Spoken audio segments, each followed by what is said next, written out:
Азыр айтпасак анан качан айтабыз элдин суранычын. Мен чек ара кызматынын жетекчисине да бизде өзүңүз билесиз, Кадамжай районунда 2 өткөрүү пункт бар да, бул баягы Үч Коргон айыл өкмөтүндө Разиес.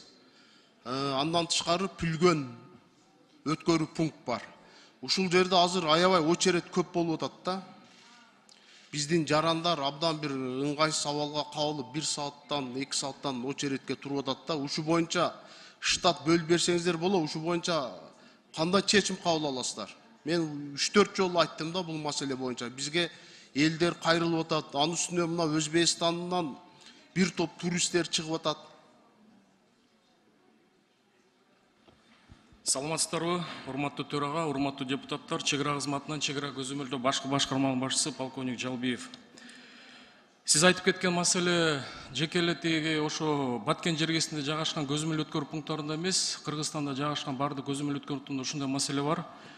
Тилекке каршы сиз айтып кеткенде өздүк курам жетишпеген үчүн баягы туристтик сезон башталганда ушундай тыгындар пайда болууда. Бирок мунун үстүндө биз иштеп атабыз. Азыр билесиздер, тиги өзбек мамлекети менен ошо кыргыз-өзбек чек ара тилкесинде жайгашкан көзөмөл өткөрүү пункттары биз талдоо жүргүзүп атабыз. Кайсы көзөмөл өткөрүү пункттары калат, кайсы көзөмөл өткөрүү пункттары жабылат. Анан ушу жайкы сезон башталганда биз ошо жайкы сезонду, тур сезонду өткөзүү боюнча өзүнчө биз чек ара кызматында тийиштүү мамлекеттик органдар менен жыйын өткөзөбүз. Бул жыйын болуп өттү, тийиштүү тапшырмалар коюлду. Ушу тур сезон башталганда баягы ар бир көзөмөл өткөрүү пункттарында өзүнүн баягы өткөрүү жөндөмдүүлүгүнө жараша өздүк курам бөлүнүп берилген. Ушундай кезек күтүүлөр болгондо биз кошумча жана паспорт текшерүү кабиналарды ачып, эс алыда жүргөн өздүк курамды биз жумушка тартып атабыз.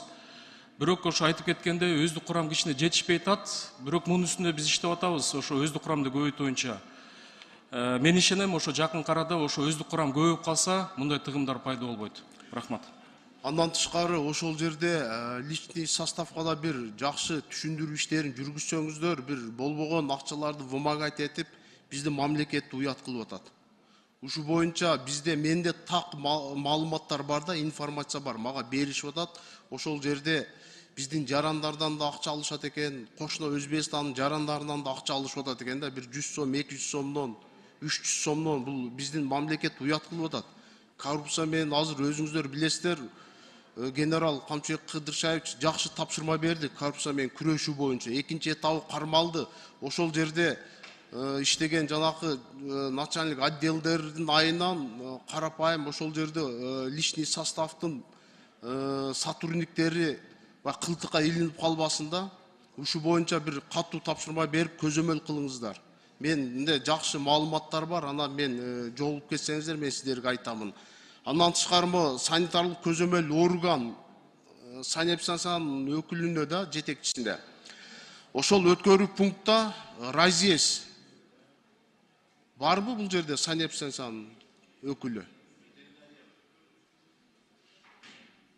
Жана айтып атпады беле санэпидстанциянын өкүлү бар деп.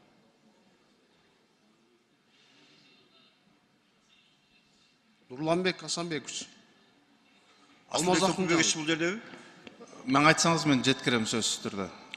Макул, ошол жерде Разиез өткөрүү пунктадан санэпидстанциянын кызматкерлери бар экен. Ошол жерде жеңил автоунаалардан, чоң автоунаалардан бир мыйзамсыз акчаларды талап кылат экен да. Ушу боюнча катуу тапшырма берип койсоңуздар. Рахмат.